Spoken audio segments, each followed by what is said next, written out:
Rovnako po 1. júli 2026 Slovensko preberá predsedníctvo vo Vyšehradskej štvorke. Chcem dopredu oznámiť, že budeme mimoriadne aktívni a urobíme všetko preto, aby V4 opätovne nabrala na tej sile, ktorú zvykla mať v minulosti, na sile, ktorá spočívala v schopnosti 4 členských štátov Európskej únie vytvárať samostatné postoje a stanoviská, ktoré dokázali hýbať vnútorným bruselským životom.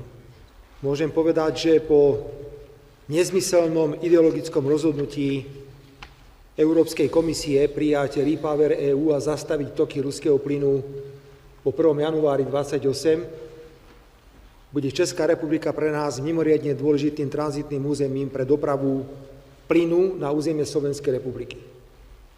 Z tohto dôvodu som oslovil pána premiéra a označil som 2 dôležité projekty, ktoré sa týkajú plynu a verím, že príslušní ministri sa budú môcť tejto téme venovať na spoločnom rokovaní vlád, ktoré som už avizoval.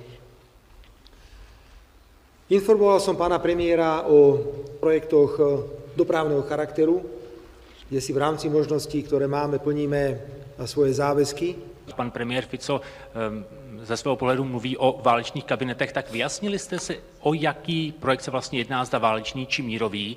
A pane premiére Babiši, chystáte se v brzké době vyjet na Ukrajinu, podobně jako se tak chystá učinit váš ministr zahraničí, pan Macinka. Otázka na vás, pane premiére Fico, chystáte vy se i v doprovodu diplomatů vyjet například do Kyjeva, když odhlédneme od vašich jednání v Užhorodu? Děkuji. No, já si nepamatuju, že bych mluvil o mírové iniciativě. Já jsem samozřejmě se zúčastnil toho jednání, abych vlastně zjistil, o čem to je.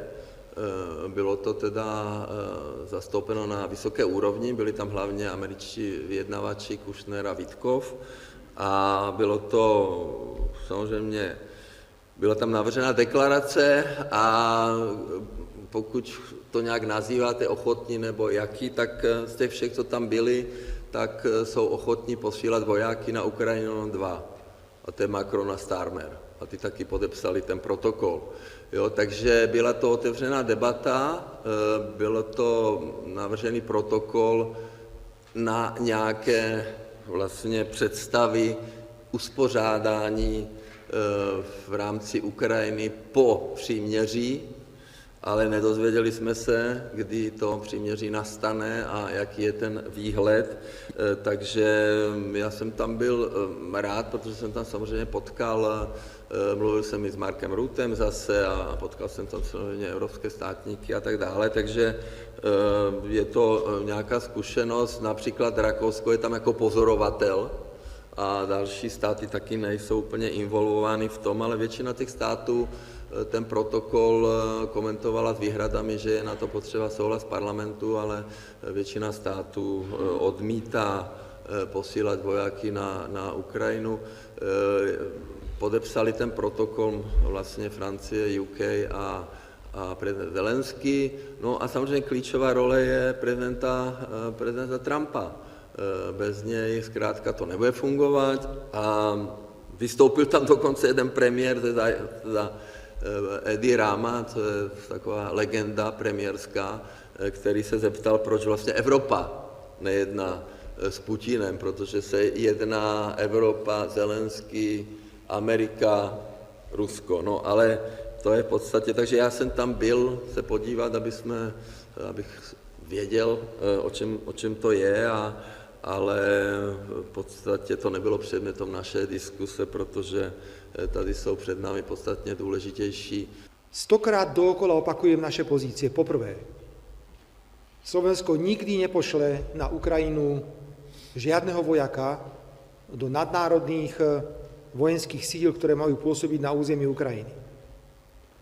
Možno ste zachytili vyhlásenie, ktoré hovorí, že každý cudzí vojak na území Ukrajiny bude legitímny cieľ v tejto vojne. Tak ideme vyvolať čarvátku s Ruskou federáciou, alebo ideme reálne riešiť mier. Slovensko nebude nikdy darovať žiadne zbranie Ukrajine. Predchádzajúca vláda darovala toľko zbraní, že prakticky vyčerpala celý zbrojný arzenál armády Slovenskej republiky a my ho dnes musíme za drahé peniaze obnovovať. Čiže žiadne zbranie. Jediné, čo si viem predstaviť, je, že Slovenská republika sa môže ako susedná krajina s Ukrajinou zúčastniť na monitorovaní prímeria alebo nejakej mierovej dohody. Ale, a opäť teraz využijem právo slobodného prejavu, ja som presvedčený, že do mierových rokovaní sa poctivo hádžu vidly. Poctivo. A nie je úprimný záujem ukončiť tento konflikt mierovo čo najrýchlejšie. Všetky kroky, ktoré sa robia, skôr naznačujú, že konflikt bude ešte dlhé mesiace na Ukrajine pokračovať za cenu obrovských ľudských strát. Ak pre niekoho ruský alebo ukrajinský život nič nie je, pre mňa má ruský a ukrajinský život rovnakú hodnotu ako život francúzskeho, amerického, talianskeho, slovenského, španielského, nemeckého, hocakého iného vojaka.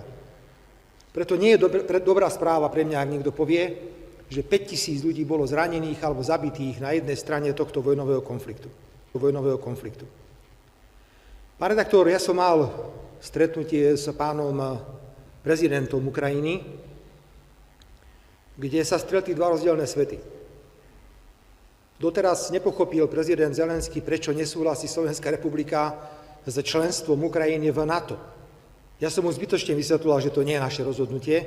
Predsa Američania vyriešili problém členstva Ukrajiny v NATO tak, že Ukrajina v NATO nebude.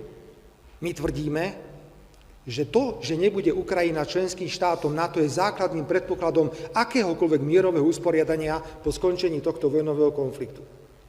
Na druhej strane oceňujem, že som s prezidentom Zelenským prešiel dôležité bilaterálne veci slovensko-ukrajinských vzťahov. Preto ja dávam prednosť vzájomne výhodným bilaterálnym vzťahom s Ukrajinou. Ak by som išiel do Paríža, by som musel zopakovať to isté. Žiadny vojak, žiadne zbranie, žiadna vojnová pôžička. Chcem počuť slovo mier. Jediné, na čo sme pripravení, je monitorovacia misia, pretože predsa len máme blízkosť jazyka, poznáme sa navzájom. Viete, pán redaktor, v tých prvých hodinách krízy naši ľudia neotvorili iba náručia na Slovensku. Naši ľudia otvorili aj srdce, aj domovy. Prebývali Ukrajincov, dávali im jedlo. Obrovské množstvo Ukrajincov dnes pracuje na Slovensku a žije pod plnou ochranou Slovenskej republiky. Ak zoberiem podiel pomoci na HDP, tak patríme medzi krajiny s najväčšou pomocou, ktorá bola poskytnutá Ukrajine ako takej. Ale znovu som presvedčený, že to, čo sa momentálne deje, nevedie k mieru.